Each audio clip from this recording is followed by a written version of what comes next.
아침 일라디오. 안녕하십니까. 오늘 아침 일라디오 아나운서 오승원입니다. 오늘부터 서울 여의도도 벚꽃 축제가 시작되는데요. 여러분, 여의도 벚꽃 아직 안 폈습니다. 계속된 꽃샘추위와 잦은 비 때문에 일조량이 부족하다 보니까 지금 전국의 벚꽃 축제들이 벚꽃 없는 벚꽃 축제를 하고 있는데요. 심지어 물 건너 일본도 비슷한 상황이라고 합니다. 이런 상황에서 강원도 속초시는 영랑호 벚꽃축제 개막을 사흘 앞두고 긴급 공지를 올렸는데요. 이렇게 올렸습니다. 피할 수 없다면 버텨라. 벚꽃이 필 때까지 축제는 계속됩니다. 죽을 죄를 지었습니다. 하늘을 이길 수가 없습니다. 네, 이렇게 아쉬워할 사람들에게 웃음을 전하기도 하면서요. 올해는 축제를 2번 하겠다고 일정을 다시 공지했습니다. 다른 지역들도 상황이 이렇다 보니까 행사를 준비해놓고 난감한 일들이 한두 가지가 아닐 텐데요. 이거 자연이 안 도와주는 거 어쩌겠습니까? 그저 때를 기다릴 수밖에요. 그래도 꽃봉오리를 보니까 이번 주말 지나 다음 주엔 활짝 피어나겠구나 싶은데요. 오늘과 내일은요, 올봄 최악의 황사가 유입될 것으로 예상되고 있고요. 또 비가 오는 지역도 있을 거라고 하니까요. 꽃들이 또 놀라서 움츠러들 것만 같습니다. 하지만 기다림이 길수록 만남은 더 반갑고 즐겁겠죠. 며칠 더 느긋한 마음으로 기다리기로 하고요. 3월 29일 금요일 오늘 아침 일라디오 출발합니다.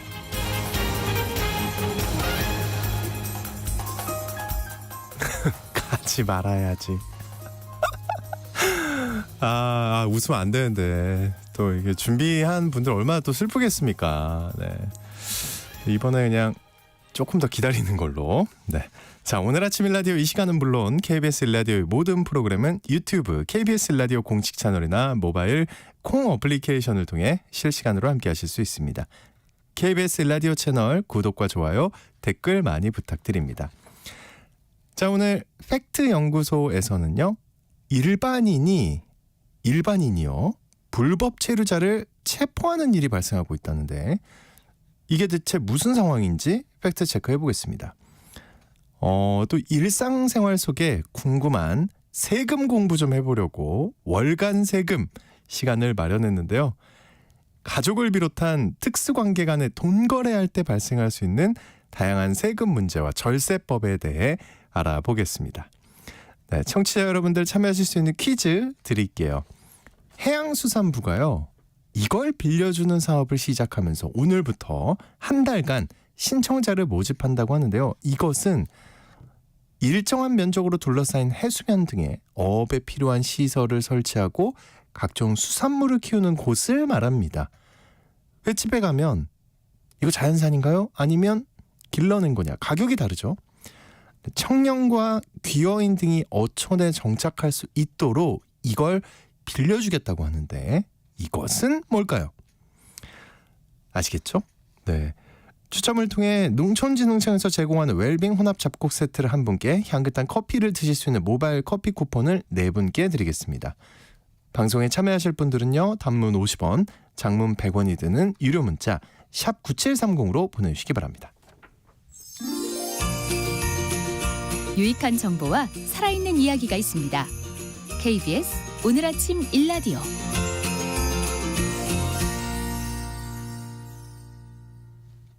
이 정보가 사실인지 혼란스러운 내용을 바로잡아보는 팩트 연구소 시간입니다. 선정수 팩트 체커와 함께하겠습니다. 안녕하십니까? 네, 안녕하세요. 최근 언론 보도를 통해서요. 일반인이 불법 체류자를 체포하고 있다는 내용이 알려졌습니다. 근데 아무리 불법 체류하고 있는 외국인이라도 일반인이 체포할 수 있나요? 이게 믿어지지가 않는데 일단 보도 내용이 어떻게 되는 건가요? 네, 경향신문이 보도한 내용인데요. 지난 27일자 구구 정당 출마자 전국 돌며 이주 노동자의 강압적 사적 검문 체포 자행이라는 제목의 기사입니다. 네. 이번 총선에서 한 군소정당 지역구에 출마한 A 후보가 불법 체류자를 사적으로 검색하고 체포한다는 내용인데요. 보도에 따르면 이 A 후보는 자신이 이끄는 단체 회원들과 함께 전국 각지를 돌면서 미등록 이주 노동자들을 붙잡거나 이동을 막은 뒤에 경찰에 넘기고 있다고 합니다. 길을 가는 미등록 이주 노동자들을 불러 세워서 억류하거나 이들의 거주지나 사업장을 찾아가 붙잡는 방식인데요. 이 A 후보 등은 이주 노동자를 잡은 뒤에 경찰에 신고해서 신병을 넘기고 있습니다. 무면 오토바이 등을 사유로 신고한 뒤에 체류 자격을 확인하게 하는 경우도 잦다고 하고요. 네. 이들은 이런 과정을 영상으로 촬영해서 유튜브나 틱톡 등을 통해서 공개하고 있습니다. 이게 동영상이 그럼 있겠는데요. 실제로 예. 어떤 일이 벌어지는 건가요? 동영상을 보면 미등록 이주 노동자에 대한 체포는 강압적으로 이뤄지고 있는데요.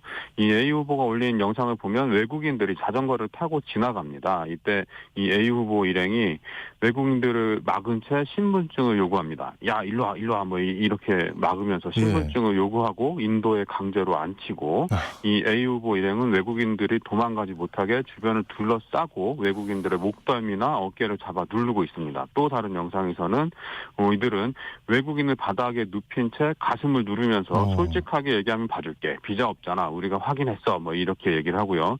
외국인들은 저는 비자 없어요. 이렇게 답변을 하고 이들은 경찰이 도착할 때까지 외국인을 강제로 붙잡고 있었습니다. 그렇군요. 비자가 없다고 하는 걸 보면 취업 비자가 없다는 얘기일 것 같고 이 취업 비자 없이 일을 하거나 체류 기간 넘겨서 국내에 체류가 있으면 이거 불법은 맞는 거죠? 예, 불법입니다. 출입국 관리법 94조 7호는 체류 자격이나 체류 기간의 범위를 벗어나서 체류한 사람은 3년 이하의 징역 또는 3천만 원 이하의 벌금에 처하도록 규정하고 있습니다. 따라서 취업 비자 없이 취업 활동을 하거나 부여된 체류 기간을 넘겨서 한국에 머무르고 있는 외국인은 이 조항의 적용 대상이 될 거죠. 네, 그러니까 불법 체류 신분인 건데 그러면 아무리 근데 그 불법 체류자라고 하더라도 일반인인데 타인을 막 체포해도 되는 겁니까?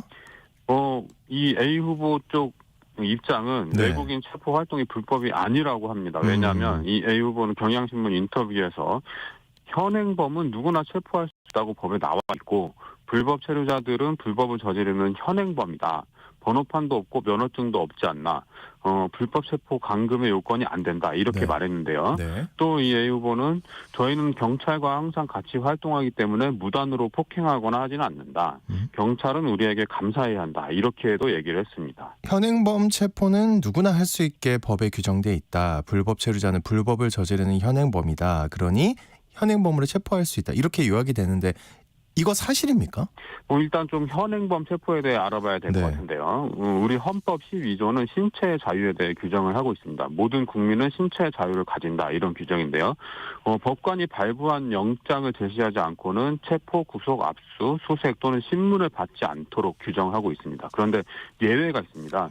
현행범인인 경우와 장기 3년 이상의 형에 해당하는 죄를 범하고 도피 또는 증거인멸의 염려가 있을 때에는 사후에 영장을 청구할 수 있다. 이런 조항인데요. 현행범은 영장 없이도 체포할 수 있다는 뜻이죠. 그리고 형사소송법 211조와 212조는 현행범인과 현행범 체포에 대해서 규정을 하고 있는데요. 먼저 211조는 범죄를 실행하고 있거나 실행하고 난 직후의 사람을 현행범인이라 한다. 이렇게 규정합니다. 그리고 준현행범도 규정하고 있는데요. 첫 번째는 범인으로 불리며 추적되고 있을 때 그리고 작물이나 범죄에 사용되었다고 인정하기에 충분한 흉기나 그 밖의 물건을 소지하고 있을 때 신체나 의복류의 증거가 될 만한 뚜렷한 흔적이 있을 때 누구냐고 묻자 도망하려고 할 때 현행범으로 간주한다. 이런 네 가지의 경우가 있습니다. 그리고 212조에서는 현행범인은 누구든지 영장 없이 체포할 수 있다. 이렇게 규정을 하고 있습니다. 그러면은 미등록 이주 노동자는 일반인 누구나가 현행범으로 체포할 수 있는 건가요? 그렇지는 않습니다. 대법원 판례를 보면 현행범으로 체포하기 위해선 행위의 가벌성, 그러니까 벌을 받을 수 있는 그런 성질, 범죄의 현행성, 시간적 접착성, 범인 범죄의 명백성 이외에 체포의 필요성, 즉 도망 또는 증거인멸의 염려가 있어야 하고 이러한 요건을 갖추지 못한 현행범인 체포는 법적 근거에 의하지 않는 영장 없는 체포로서 위법한 체포에 해당한다. 이렇게 판례가 나와 있습니다. 이 A 후보 일행은 지나가는 외국인을 불러세우고 강제로 앉힌 뒤에 비자가 있냐고 물어보는데요. 이건 범인 범죄의 명백성을 갖추지 못한 행위죠. 누가 봐도 범죄를 저지르고 있거나 범죄를 저지른 직후 이런 경우가 현행범에 해당되는데요. 이들은 그냥 의심만으로 외국인을 체포하고 있는 거죠. 불법 체포에 해당할 소지가 다분합니다. 형법 276조는 체포와 감금을 금지하고 있는데요. 사람을 체포 또는 감금한 자는 5년 이하의 징역 또는 700만 원 이하의 벌금에 처한다. 이렇게 규정되어 있습니다. 그리고 신분증 제시를 요구하고 신체를 수색한다면 이것도 처벌 대상이 되는데요. 형법 321조는 사람의 신체, 주거, 관리하는 건조물, 자동차, 선박이나 항공기 또는 점유하는 방시를 수색한 자는 3년 이하의 징역에 처한다. 이렇게 정해져 있습니다. 경찰도 단순한 불법 체류자, 그러니까 다른 형사 사건과 연루되지 않은 사람을 말하는데요. 네. 이런 외국인들을 현행범으로 체포할 때는 출입국 관리법 위반 혐의가 나타날 때만 현행범으로 체포한다고 합니다. 이 경찰용 스마트폰에 외국인 체류 정보 모바일 조회 시스템이라는 게 탑재되어 있는데요. 다른 혐의로 외국인을 검거했을 때, 아니면 신고가 들어와 출동했을 때, 이런 때 이 시스템으로 조회를 한 뒤에 불법 체류 혐의가 드러나야만 현행범으로 체포한다는 거죠. 그냥 길 가는 외국인을 붙잡고 일로 와봐 이런 식으로 단속을 하지는 않습니다. 네. 시민단체들이 우려의 목소리를 내고 있다고요. 예, 이주 인권단체들은 이주민 혐오 정서에 기반한 사적 제재가 확산해서는 안 된다 이렇게 지적을 하는데요. 지난해 7월 경기도 포천에서는 10대 청소년 4명이 한 이주 노동자를 불법 체류자로 신고하겠다 이렇게 얘기하면서 집단 폭행한 사건이 일어났습니다. 최근에도 이주 노동자들이 자주 찾는 식당이나 공장 등에 도박을 한다, 마약을 한다 이런 허위 신고를 하거나 신고를 빌미로 돈을 뜯는 범죄가 잇따르고 있다 이런 보도가 있습니다. 네. 이게 유럽 극우파들이 이주민 추방을 부르짖으면서 하는 행동과 굉장히 비슷한 양상인데요. 제가 그 얘기를 하려고 그랬습니다. 예. 네, 예. 이 로마에 가면 로마 법을 따르라 이런 격언이 있잖아요. 네. 외국인들도 우리나라에 왔으면 우리나라 법을 따라야 됩니다. 당연히 마땅히 그런 그쵸. 건데요. 네. 출입국 관리법도 예외는 아닌데요. 외국인들이 우리나라에 와서 취업 활동을 할 수 있는 비자를 발급받았으면 그 조건을 잘 지켜야 하는 게 당연합니다. 그런데 살다 보면 이런저런 이유로 취업 비자를 받지 않고 일하거나 아니면 취업 허가 조건과 다르게 일을 하는 경우가 발생을 한단 말이죠. 그런데 일부 사업주는 이런 불법 체류 신분을 악용해서 임금을 약속보다 적게 주거나 떼어먹는 사례, 이런 사례들도 굉장히 많이 나타나고 있습니다. 네. 합법적인 취업 비자를 받고 일하다가 임금을 체불당해서 소송을 진행하던 외국인 노동자가 떼인 돈을 받기도 전에 출국당하거나 불법 체류자로 전락하는 사례도 나타나고 있고요. 임금 체불로 노동청에 진정을 넣은 외국인들을 사업주가 불법 체류로 신고해서 강제 출국당하게 하는 이런 사례도 나타나고 있습니다. 정책으로 풀지 못하니까 이제 불법 체류자가 늘어나고 또 이들이 내국인의 일자리를 빼앗아 간다고 생각하는 일부 사람들이 지금 사적 제재를 가하고 있는 상황이라고 볼 수 있겠네요. 예, 우리나라는 지금 인구 절벽을 심각하게 우려하고 있는 상황이잖아요. 네. 지금도 지역 산업 현장에서는 외국인 노동자 없이는 공장과 농장을 돌릴 수 없다. 이렇게 호소하는 곳이 많습니다. 외국인들을 다 자기 나라로 돌려보낸다고 해서 그 빈자리에 내국인들이 들어오지는 않는다는 거죠. 네. 외국 인력 정책을 보다 정교하게 설계를 하고 집행해서 불법 체류자가 늘어나는 걸 막아야 되겠습니다. 그리고 일반인의 사적 제재는 강하게 엄단해서 외국인 혐오가 발을 붙이지 못하게 해야 하겠고요. 이걸 가만히 두면 현상금 사냥꾼이 횡행하는 야만의 시대가 다시 올 수도 있는 그런 문제입니다. 우리는 이미 이주 노동자와 공생하지 않으면 산업이 돌아가지 않는 상황이다. 이걸 좀 잘 명심해야 될 것 같고요. 민간인이 외국인을 불법 체류 혐의로 현행범 체포할 수 있나? 이 문제에 대한 해답은 우리 한국 사람이 외국에 나가서 현지 민간인들에게 강제로 체포되고 신분증 제시를 요구받는다. 이렇게 생각을 바꿔서 해보시면 그냥 답은 명확할 것 같습니다. 그럼요. 네, 그 생각을 한 번쯤 해보셨으면 좋겠습니다. 자, 오늘 팩트 연구소 시간. 일반인이 불법 체류자를 체포하는 참 어이없는 사건인데요. 이에 대해 팩트 체크해봤습니다. 선정수 팩트 체커와 함께했습니다. 오늘 말씀 고맙습니다. 네, 고맙습니다.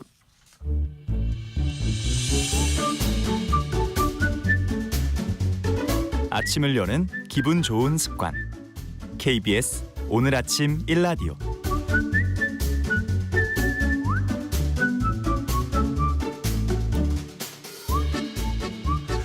일상생활 속에 궁금한 세금 정보와 절세할 수 있는 꿀팁을 알기 쉽게 풀어드리는 월간 세금 시간을 마련했습니다. 오늘은 가족을 비롯한 특수관계 간의 세금 문제에 대해 짚어보려고 합니다. 가족 간에 돈이 오갈 일이 많은데요.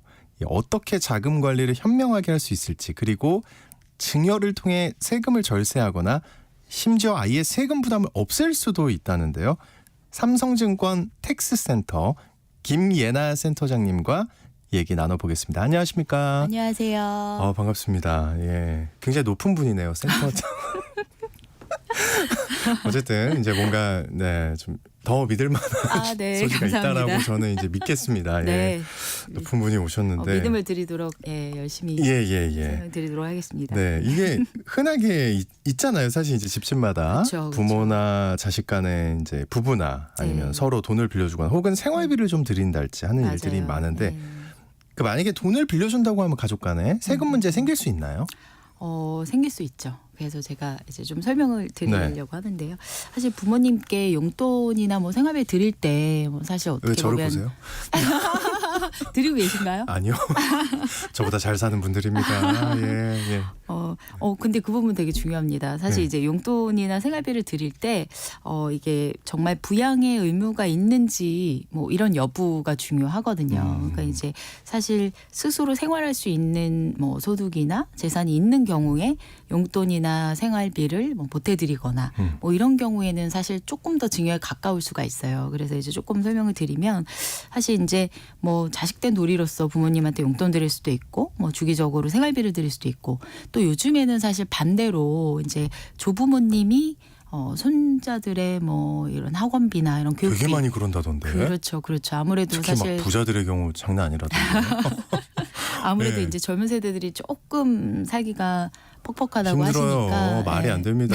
경쟁은 치열하고요. 네네. 예. 그래서 그러다 보면 이제 여력이 계신다고 하면 아무래도 뭐 학원비나 이런 부분을 조금 내시는 경우도 있고요. 또 사실 뭐 집 살 때나 좀 목돈이 필요한 경우들이 있잖아요. 네. 그랬을 때 이제 서로 돈 빌려주거나 뭐 아니면 뭐 친구 간에도 그런 일들이 종종 있을 수 친구 간에 있습니다. 저도 네네. 한 번 있었거든요. 네, 예. 받으셨나요? 겨우 받았습니다. 네. 제가 진짜 다시는 안 하려고요. 진짜 저는 믿음으로 차용증 한 장 안 쓰고 줬는데 네. 와, 그 시기가 되는데 안 갚더라고요. 그죠. 예. 다들 그런 경험이 한 번쯤 있으실 거예요. 저도 있고. 아, 그래요? 네네. 센터장님. 큰 금액은 아니었지만 네. 정말 오히려 크지 않아서 그냥 받는데 무리가 없을 거라고 생각하고 뭐 친구 간의 차용증 뭐 이런 거를 굳이 그죠. 그러니까요. 그런 부분들이 좀 있습니다. 네. 그래서 옛말 틀린 거 하나 없다. 맞아요. 예. 근데 네. 이게 좀 금액이 크거나 아니면 지속적으로 계속해서 뭐 비용을 조금 지원을 해주시다거나 이러면 이게 이제 한 번쯤 증여에 해당할 수 있나? 뭐 이런 부분을 좀 생각해 보셔야 될 것 같아요. 친구 간에도. 뭐 친구 네도 간에도 뭐 그렇고. 아닌 건 아니지만 또 음. 이제 엄격하게 보면 큰 돈이라고 하면 사실 좀 그럴 수가 있기도 그래요? 하고요. 네. 근데 일회성으로 주는 거는 괜찮은 거예요? 어떤 거예요? 사실 뭐 일회성이라고 하면 보통 저희가 뭐 결혼할 때 축하한다, 뭐 입학할 때 뭐 축하금 아니면 세뱃돈 뭐 이런 경우들이 좀 많잖아요. 네네. 근데 사실 기준이 뭐 한 번이라 괜찮다 이렇다기보다는 뭐 이제 지속적인 것보다는 아무래도 일회성은 사회 통념상 주는 그런 비용이라고 생각할 수 있겠지만 그 금액이나 뭐 네. 재산 가치나 이런 게 이제 굉장히 과할 수도 있잖아요. 근데 결혼할 때 만약에 결혼 축하금이다라고 하고 거액을 주신다거나 근데 그런 경우가 많다면서요? 그럴 수 있죠. 사실 이제 왜냐면 이제 그 세법상에 사회 통념상 인정되는 그런 피부양자에 대한 뭐 생활비 뭐 가족 간에는 사실 예를 들면 남편분만 외벌이로 소득이 있으시다. 그러면 사실은 가족을 배우자나 자녀를 남편이 다 부양해야 되는 그렇죠. 게 맞잖아요. 예. 근데 이제 그런 경우는 사실은 뭐 아내의 생활비, 자녀의 생활비 너무 당연하게 부담을 해야 되는데 혹시나 이제 남편도 소득이 충분히 있으시고 아내분도 충분히 있으신데 뭐 남편분이 아내분한테 지속적으로 계속 좀 돈을 준다거나 네. 뭐 생활비로 그거를 비용으로 사용하면 되지만 아내분이 그걸 또 모아가지고 만약에 본인이 뭐 금융투자를 하신다든가 아니면 또 이제 뭐 부동산을 사신다든가. 그런 경우 있을 수 있잖아요. 왜냐면 있죠. 아내가 되게 똑똑해서 네. 여보 돈 가져와. 내가 네. 다 투자할게. 맞아요. 네. 그러면 문제 없는 거 아니에요? 그리고 또 부부간에는? 알뜰해서 또 이제 준 거를 생활비를 모아서 투자를 하면 그러니까요. 그러면 또 이제 약간 그러니까 이 받은 금액이 재산 형성에 좀 기여가 된다. 이러면 사실 이제 증여를 볼 가능성이 굉장히 높은 거죠. 그럼 세금을 내야 된다는 거죠, 한마디로. 원칙적으로는 그렇습니다. 네, 그럴 수가 있어서 예, 예.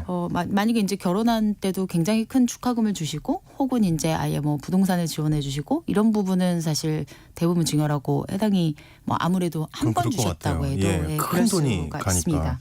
네. 그러면요, 만약에 결혼 자금이 부족해요. 특히 요즘 또 결혼 시즌이라 그쵸. 이런 문제 관심 많으실 텐데 음. 한 1억 정도를 부모나 형제한테 받는다면 제가 네네. 받는다고 바꿀게요. 막 그러면은 어떻게 돼야 되는? 어떻게 되는 거예요, 상황이? 받는데 이제 만약에 무상으로 받는다. 예, 예를 들어 여러 어, 케이스가 있을 수 그죠, 있잖아요. 그죠. 무상. 너무 좋겠다. 어. 일단 무상으로 네, 받는다면. 무상으로 받으면 당연히 이제 증여 문제가 뭐 세법상은 증여로 보고요. 네. 그런데 이제 뭐 증여 공제나 뭐 여러 가지 좀 활용할 수 있는 절세 방법들이 있기는 하고 만약에 빌려준다라고 하면 빌리는 거에 대해서 정말 이거는 빌려주고 갚을 상환할 능력이 있고 상환을 할 거고 뭐 적정한 이자를 받는지 이런 부분들을 한 번쯤은 좀 이제 생각을 해보셔야 되고 아까 이제 차용증 말씀하셨잖아요. 네. 차용증은 그 가족 간에 너무 박하다고 생각하실지라도 혹시나 모를 가능성을 대비해서 좀 써두시는 게 기왕이면 좋기도 하고요. 가족과 아유 무조건 네네, 써야죠. 네. 근데 궁금한 게 있잖아요. 네네. 1억이잖아요. 네. 아 이걸 어떻게 설명해야 될까? 이거 국세청에서 들으면 기분 나빠할 것 같은데 진짜 알아요? 그러니까 저는 그게 일단 궁금해요. 네네. 이거 진짜 아나. 왜 말씀? 그래도 말씀을 드려야 될 것 같은데 네. 사실은 만약에 1억을 네. 부모님이 자녀한테 이렇게 계좌이체를 했다. 네가 전셋집 구하는데 뭐 1억 보탰어라. 음. 뭐 이런 경우에 이제 만약에 이체를 하시면 사실 그 이체 내역 하나하나가 과세관청에서 다 알기는 굉장히 어렵습니다. 그러니까 솔직히 그럴 것 사실 같아서 전산이 그래요. 연결되지도 않고요. 네. 그런데 이제 요 부분이 뭐 나중에 세무조사를 받을 수도 있고 아니면 이제 부동산이 전세가 아니라 만약에 뭐 집을 산다거나 하면 요즘 이제 6억 원 이상 넘는 집들은 또 부동산 자금 출처에 대한 부분을 증빙을 해야 되거든요. 그런 부분에서 또 이제 자금을 본인이 만약에 뭐 6억짜리 집을 샀다고 하면 6억이 어디서 났는지를 다 확인서에 적어야 되는데 그러면 이 1억을 이체받은 부분에 대해서는 확실히 증여 신고를 했으면 그게 이제 출처가 되는 자산이겠지만 그게 비게 되잖아요. 네. 그런 부분들도 좀 있고 혹시나 또 이제 뭐 나중에 부모님이 상속이 발생하신다, 뭐 연로하신 분 같은 네. 경우는 그러면 이제 상속세 조사를 하면서 또 이제 부모님 돌아가신 분뿐만 아니라 상속인이 되는 자녀들에 대해서도 사실 거래 내역이나 이런 것들을 조사할 때가 있어요. 그래서 이제 뭐 여러 가지 좀 고려를 해야 되겠지만 정말 일반인이 뭐 말씀드리기 좀 조심스럽지만 네. 그냥 1억을 이체하셨다고 그게 그 순간에만 다 보여지거나 사실 이런 거는 아니죠. 그러니까요. 네. 그렇구나.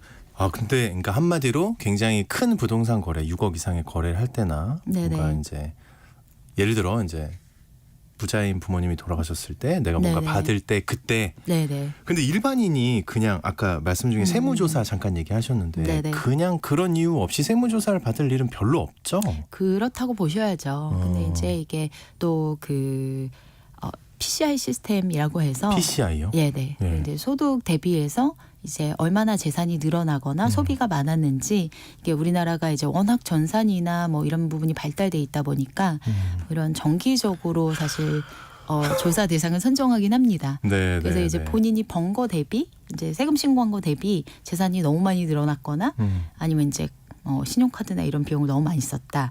그럼 그게 다 집계가 되기 때문에 그럴 때는 번 거 대비해서 너무 많이 쓰거나 재산이 늘어났다는 거를 소명하라고 할 수는 있습니다. 그럴 수도 있어요. 네네네. 그렇구나.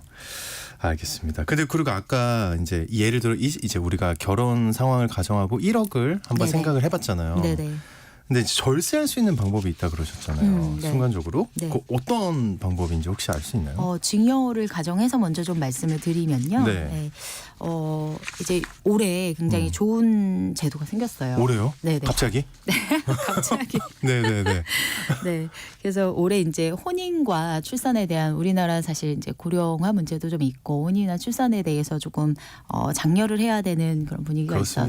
있어서 네, 예. 맞습니다. 그래서 사실 뭐 일본이나 이런 뭐 고령화가 먼저 진행된 국가들은 이런 증여 공제들이 이미 시행이 되고 있는 국가들도 있거든요. 근데 이제 올해 우리나라 같은 경우는 올해 1월 1일부터 좀 시작을 했고 그래서 만약에 출산을 하거나 혼인을 해서 이제 혼인신고하게 되면 1억 원까지는 이제 무상으로 받을 수 있는 증여 공제가 생겼습니다. 1억까지는. 네네. 그래서 직계 존속으로부터 직계 비속이 그러니까 직계 존속하면 사실 뭐 부모님이나 뭐 할아버지 할머님 이렇게 이제 본인 기준으로 위의 직계 어르신들을 생각하시면 되고요. 그래서 이렇게 되면 만약에 1억을 지원받는다고 하면 사실 뭐 작년 같은 경우 세금 부담이 있었을 텐데 네 이제 일반적으로 저희가 생각하는 그 자녀한테 성년 자녀한테 세금 부담 없이 줄 수 있는 그 증여 공제 금액이 5천만 원이거든요. 네. 10년에 5천만 원입니다. 네, 그런데 이제 10년에 5천만 원이요? 네. 그게 현실적인가요? 현실적이기에는 우리나라가 5천만 원이 있은 지가 굉장히 오래됐거든요. 이 그렇죠. 공제 금액이. 이거 되게 오래됐다고 제가 어디서 들은 것 같아요. 맞습니다. 예. 얼마나 된 거? 대충 몇십 년 된 거 아닙니까? 몇십 년 됐죠. 그렇죠. 네, 네, 네. 근데 이거 왜 안 건드려요? 이 국가마다 정책이 조금 네. 다른 것 같기는 합니다. 그리고 그러니까 예를 들어 그럼 외국 중에는 네네. 큰 돈을 그렇게 증여해도 되는 나라가 있나 봐요. 예를 들면 지금 미국 같은 경우는 대략 사실 트럼프 정부 있으면서 그 라이프타임으로 이제 줄 수 있는 증여 금액이 한 부모당 150억 이상 조금 되는. 아 진짜요? 네네. 그게 지금 현재는 트럼프 정부 때 그렇게 했어요. 지금 시행이 평생? 되고 있고요. 아, 되고 있어요? 25년까지. 네네. 그리고 거기는 또 이제 그 공제 금액이 매년 인플레이션율에 좀 연동이 돼 있어가지고 그게 이제 매년 조금씩 이제 상승이 되고 있고요. 근데 이제 지금 바이든 정부에서는 또 그 금액을 너무 과하다 해서 이제 예전으로 조금 돌리려고 하는 네, 그런 움직임도 있습니다. 그래서 네. 각 국가마다 뭐 그런 정책은 조금 다른 부분이고요. 또 한편 생각하시면 네. 나는 5천만 원도 받을 게 없는데 뭐 좀 서운하다 이러실 수 있잖아요. 네, 네. 혼인 같은 경우도 사실 뭐 1억 원이 큰 돈이잖아요. 그렇죠. 근데 엄청 큰 돈이죠. 그렇죠. 이제 지원을 워낙 집값도 비싸고 전세금도 비싸니까 사실은 공제 받으셔서 이제 혼인을 좀 장려하는 게 굉장히 좋지만 나는 또 지원 받기 어려운데 하시는 분은 또 조금 서운하실 수 있을 것 같고. 네. 남의 얘기인 것 같고. 네. 네, 알겠습니다. 어쨌든 뭐 예를 들어 돈 거래를 가족 간이든 뭐 주변이든 한다고 가정을 하고 네. 뭐 돈을 빌려줬어요. 제가 만약에. 네네. 근데 빌려줬는데 실제로 갚으면 세금 문제가 안 일어나는 거 아닌가요? 맞습니다. 예, 네네. 예. 아무 문제가 없는 거죠. 그렇게 그쵸. 되면. 네. 그러니까 실질적으로 이제 정말 돈을 빌렸고 갚았다. 이게 네. 이제 입증이 되면 당연히 증여를 안 보죠. 그건 너무나 그런데 만약에 빌려준 상태인데 아직 갚지 않았는데 혹여나 조금 이제 뭐 이런 부분에 대해서 뭐 증빙을 요청받는다든지 뭐 이러면 이제 기본적으로 세법에서는 그 특수관계자 간에 특히 부모와 자녀 간에 돈을 빌려준 거래에 대해서는 좀 증여로 보는 관점이 있습니다. 사실 이제 그렇다 차용증을 보니까 쓰고 막 이래도 그래서 그런 부분들을 좀 보완을 해둬야 됩니다. 그래서 정말 이거는 자녀가 월급 받거나 해서 돈을 모아서 갚을 금액이다. 일시적으로 정말 대여를 해주는 거다라는 그런 말씀하신 채용증이라든지 그런 부분들을 미리 준비를 하시는 게 좋고요. 그래서 사실 이제 뭐 차용증 같은 경우도 그럼 어떻게 써야 되냐 또 뭐 일반적으로 써보시지 않은 경우가 많으니까 근데 이제 차용증도 사실 그렇게 어렵게 생각하실 필요는 없고요. 이제 검색 엔진에 뭐 차용증 혹은 금전 대차 계약서 뭐 이렇게 하시면 굉장히 많은 양식들이 나옵니다. 네. 그래서 이렇게 한 가지로 정해져 있는 건 아니고 다만 이제 꼭 기본적으로 포함되어야 되는 것들이 돈 빌려주시는 분, 받으시는 분, 그리고 그러니까 채권자 채무자가 되겠죠. 그분들의 인적사항이라고 하면 네, 이름, 주소, 주민번호, 그리고 연락처, 서명. 뭐 이 정도가 있으면 되고요. 그리고 이제 제일 중요한 게 얼마 빌려줬는지 차용하는 금액이겠죠. 그리고 언제 갚을지. 변제하는 날짜 그리고 이자가 있다고 하면 그 원금과 이자에 대한 부분 뭐 이런 부분을 이제 적어서 그 인터넷에 양식이 있던데요. 맞습니다. 검색해 보니까. 네, 맞습니다. 그 양식 괜찮은 거예요? 괜찮습니다. 근데 이제 제가 지금 말씀드린 게 혹시 빠져 있다면 그 그렇지. 부분은 거기다 확인해서 이제, 들어가야 된다. 그렇죠. 예. 중요한 거 인적사항 그리고 금액 언제 갚겠다 이자 이런 부분들. 이자. 이자가 있으면 이제 통상 정말 빌려주면 사실 이게 뭔가 재산을 이게 조금 지원해 주려는 개념이 아니면 사실 이자 받아야 되잖아요. 네. 그렇죠. 그래서 원칙적으로는 이자를 좀 받아야 되는 부분이 맞고. 이게 이자가 뭐 고정이 돼 있다고 들은 것 같은데. 맞아요. 그런 거 있죠. 세법에서는 네. 일단은 이만큼이 적정한 이자다. 특수관계자 간에 하는 게 몇 %일까요? 제가 이거를 알아요. 네네. 이게 생각보다 제가 제 기준에 네.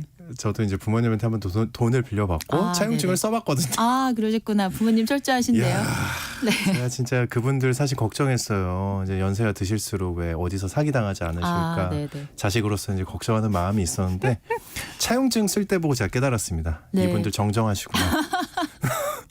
토시 하나 틀린 걸 잡아내시더라고요. 네. 굉장하신 분들이었습니다. 어쨌든 4.몇 %를 기억하는데요. 맞죠?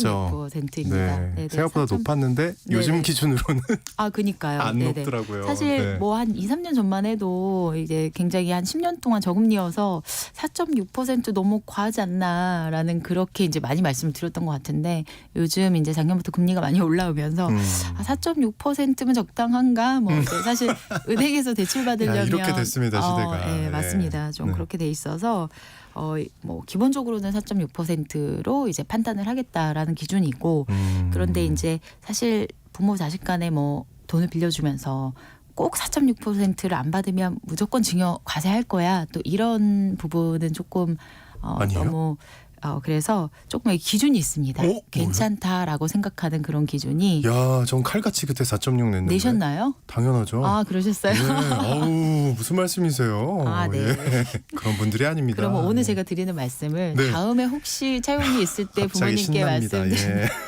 자세하게 말씀해 주세요. 네네. 예. 그래서 혹시 무이자거나 아니면 네. 이자를 조금 낮게 받을 수 있잖아요. 뭐 4.6% 조금 너무 한 2%만 받자 뭐 이러실 수 있는데 그렇게 되면 그 원래 4.6%랑 2%의 차이 그럼 2.6%가 되겠죠. 만약에 뭐 1억을 빌려주셨다 하면 뭐 260만 원인가요? 그 정도 이제 차이가 발생하면 그만큼은 어쨌든 이득을 본 게 맞잖아요. 돈을 빌린 사람이 그래도 그 금액이 이제 개인 간의 거래에서는 1,000만 원까지는 괜찮습니다. 증여로 보지 않습니다. 이자 수익이 1,000만 원 이하는 괜찮다. 맞습니다. 그러니까 예를 들면 1억을 네. 빌려주셨는데 뭐 무이자였다. 네. 그러면 원래 4.6% 받으면 460만 원을 1년에 받아야 되는데 네. 그 부분을 안 받고 혹시 무이자로 하셨더라도 1,000만 원이 안 되니까 사실은 이제 증여로 보기엔 좀 어려운 거죠. 네. 부모님이 다 받으셨다고 하니까 조금 근데 이제 부모님이 사실은 조금 철저하게 하시려는 부분이 있으신 것 같아요. 왜냐하면 굉장히 이게 철저하세요. 네. 무이자로 하거나 네. 그러면 이제 과세당국에서는 아까 말씀드린 것처럼 부모 자식 간인데 사실 이게 빌려준 거 아니고 이제 증여의 의도가 좀 있는 게 아닌가. 무이자로 주면 또 그런 좀 그런 경향으로 볼 가능성이 좀 더 높거든요. 국세청 담당자가 이제 저희의 계좌를 꼭 확인하시길 바랍니다. 눈물을 흘릴 겁니다. 철저하게 네네. 왜 많이 내고 있지? 그래서 만약에 네. 이제 무이자로 하시게 되면 사실 이게 이제 뭐 혹시나 나중에 정말 이게 증여가 아니고 상환을 하는 대여다라는 걸 하려면 아까 말씀드린 좀 형식적으로 차용증도 꼭 갖추시면 좋을 것 같고요. 네.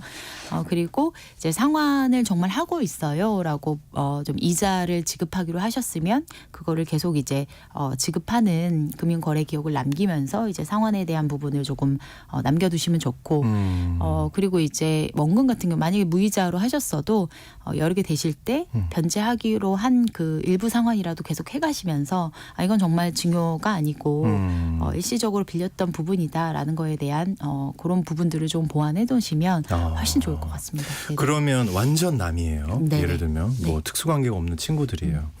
이거 어떻게 이자 받아야 되나요? 이것도 똑같이 4.6이에요? 사실 4.6%라고 볼 수 있는데 아무래도 특수관계가 없으면 조금 더 이제 과세관청에서 사실 친구한테는 무상으로 돈 주는 경우가 많지는 않으니까 그렇게 이제 특수관계가 없는 타인에 대해서는 아무래도 증여로 보기보다는 정말 빌려준 거구나라고 생각을 할 수 있는데요. 그런데 이제 사실 너무 시중 금리보다 낮게 받거나 뭐 높게 받거나 뭐 그러면 또 높게 사실은 받고 싶어서요. 높게 받습니다. 네. 당해본 그러면, 만큼. 네, 예. 그 부분도 이제 증여 문제가 생길 수는 있고요. 근데 이제 사실 친구 간에도 아까 말씀드린 그 1,000만 원 정도의 이자 차이 그 부분은 사실 괜찮은 부분인 그래요? 거죠. 그렇죠. 1년에 1,000만 원. 사실 이게 계약 기간에 따라서 한 그 차용에 대한 기간, 그렇게 되는 거예요? 네. 1년에 1,000만 원까지 봐주는 게 아니고? 네, 맞습니다. 그래서 만약에 기왕이면 뭐 1년 단위로 계약서 작성을 하시는 게 좋을 수 있고요. 이게 한꺼번에 뭐 5년을 장기간 빌려주겠다 이렇게 근데 되면 1,000만 원이면 너무 적은 거잖아요. 그럴 수 있죠. 그러니까 네. 1년씩 보통. 네네네. 장기간 하실 때는 이 부분은 또 조금 더 이제 신경을 쓰셔야 되는 부분입니다. 네네. 그렇군요.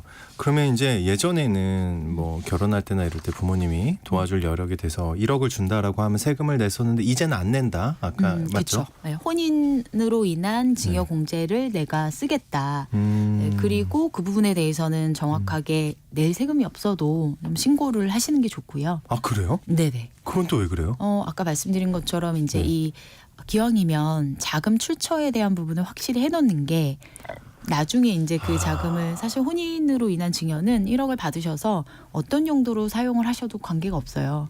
결혼식 비용으로 쓰셔도 되고 뭐 전세자금에 붙여도 되고 아니면 뭐 주택을 마련한다고 하시면 네, 거기 네. 붙여도 괜찮으시고 근데 이게 이제 뭐 일반적으로 세무조사가 그렇게 흔한 건 아니지만 그런 부분들을 조금 대비를 한다고 하면 신고를 좀 해두셔서 이거는 증여예요. 뭐 예를 들면 대여도 아니고 정말 저는 증여공제를 사용을 해서 이제 증여를 하겠다. 그리고 정확하게 증여받은 날짜도 조금 확정을 시켜놓는 게 좋습니다. 아까 이제 말씀드린 10년마다 5,000만 원 공제도 쓸 수 있고 하는데 이게 이제 증여 날이 사실 신고를 안 해두면 조금 모호할 수 있거든요. 그래서 그런 의미에서도 기왕이면 좀 신고를 하시면 좋고요. 요즘은 홈택스 들어가시면 국세청 이제 온라인 사이트 들어가시면 증여 신고는 받은 사람이 하셔야 됩니다. 증여 받은 사람이 신고하시고 네. 혹시 세금 낼 금액이 있어도 받은 사람이 우리나라 이제 수증자가 의무가 있거든요.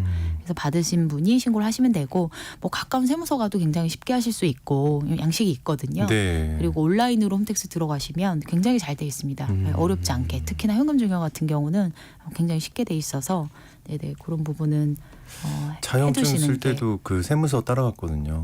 네네 굉장히 쉽게 하더라고요. 차용증 같은 경우는 이제 공증을 받으시거나 받았어요. 네, 공증까지. 그럼요. 공증 비용이 비싼데 제가 오늘 좀 말씀드린 공증까지는 좀 그렇고 사실 이제 만일의 경우에 그 차용증이나 이런 부분을 문제가 됐을 때 그때 가서 막 만들 수가 있잖아요. 네, 그래서 네. 이제 공증 조금 비싼데 조금 더 약식으로 하는 방법이 이제 등기소나 아니면 공증사무소 가면 확정일자라는 거 받을 수 있어요. 네네. 그 날짜에 이 계약서가 있었다라는 부분이고 1,000원 미만으로 굉장히 저렴한 금액으로 확인을 해둘 수가 있습니다. 야, 근데 얘기 듣다 보니까 굉장히 안타까운 상황이 있을 수 있겠다. 왜냐하면 이게 결혼 그 증여, 그러니까 1억까지 괜찮다고 한 거요. 네네. 그 올해 처음 생겼다 그랬잖아요. 맞습니다. 근데 지난해에 결혼하신 분들 굉장히 억울할 것 같은데요. 억울하실 수 있죠. 이거 혹시 공제 혜택 받을 수 있나요? 받을 수 있습니다. 오, 다행이네요. 예. 왜냐하면 이제 법 시행은 올해 1월 1일부터 됐으니까 부모님이나 뭐 이제 조부모님이 주는 이렇게 증여를 하시는 행위 자체는 이제 올해부터 있어야 되는 게 맞는데 이게 혼인 같은 경우는 사실 이제 혼인 전에 돈이 필요하잖아요. 보통 그렇죠. 예. 준비를 하면 그러니까 이제 혼인일 기준으로 전 2년, 후 2년 이렇게 해서 총 4년 기간 안에 이 공제를 활용할 수 있습니다. 네. 그러니까 만약에 지금 뭐 방송 들으시고 네, 네. 작년이나 뭐 재작년이나 이제 이게 혼인 신고일 기준입니다. 결혼 날짜가 결혼 아니고 날짜 중요한 거 아니고 혼인 신고일 맞습니다. 기준. 네. 네. 법적으로 이제 혼인 신고일이 되기 때문에 혼인 신고일로 따져 보셔서 만 2년 안에 그게 해당이 된다라고 하시면 지금이라도 혜택 받으실 수 있습니다. 그럼 결혼은 예를 들어 몇 년 전에 했지만 혼인 신고 안 하고 사는 부부들도 꽤 있거든요. 꽤 있어요. 네, 네. 그러면 이걸 딱 활용을 하면 굉장히 좋겠네요. 그렇죠. 하실 수 있습니다. 동거래를 하기 위해서라도. 뭐 그러실 수 있죠. 아이고 이런. 아 그렇군요. 네네. 예, 아까 그 직계 존속도 가능하다고 얘기해 맞습니다. 주셨죠. 네. 예. 하여튼 올해 결혼하시거나 출산하시는 분들, 출산하는 사람들한테는 어떤 혜택이 또 있나요? 세금 혜택이? 출산도 역시 예. 이제 출산하게 되면 아무래도 자녀 부양하는데 비용이 많이 들잖아요. 네. 그래서 출산 공제도 이제 출산일로부터 2년 안에 동일하게 1억을 받으셔도 이제 증여 세금 부담 없이 받으실 수 있고요. 참고로 말씀드리면 이 증여와 출산 공제는 통합 한도가 1억입니다. 그러니까 혼인하면서 1억 받고 출산하면서 1억을 또 받으실 수는 없고요. 없고 네네. 예, 통합해서. 네네. 알겠습니다. 그렇지만 이제 신랑 신부 두 분이시니까 부부가 두 분이시니까 혹시 여력이 되신다 그러면 각자의 직계 존속한테 받으시면 제가 1억 이렇게 공제는 가능하시고요. 오. 그리고 이제 아까 말씀드린 10년에 5천만 원 받을 수 있는 일반 증여 공제 그 부분까지 활용을 하시면 각각 1억 5천, 1억 5천 총 3억까지는 활용이 좀 가능하죠. 네. 알겠습니다. 월간 세금 오늘은 가족을 비롯한 특수관계 간에 발생하는 세금 문제에 대해서 절세법을 중심으로 알아봤습니다. 지금까지 삼성증권 텍스센터 김혜나 센터장과 함께했습니다. 오늘 말씀 고맙습니다. 감사합니다. 네, 오늘 퀴즈 정답은 양식장이었습니다. 8139님, 5232님, 2978님, 3541님 모두 정답 보내주셨고요. 중복 당첨 여부 확인 후에 홈페이지에 당첨자 올려놓겠습니다. 저는 내일 다시 돌아옵니다. 좋은 하루 보내세요.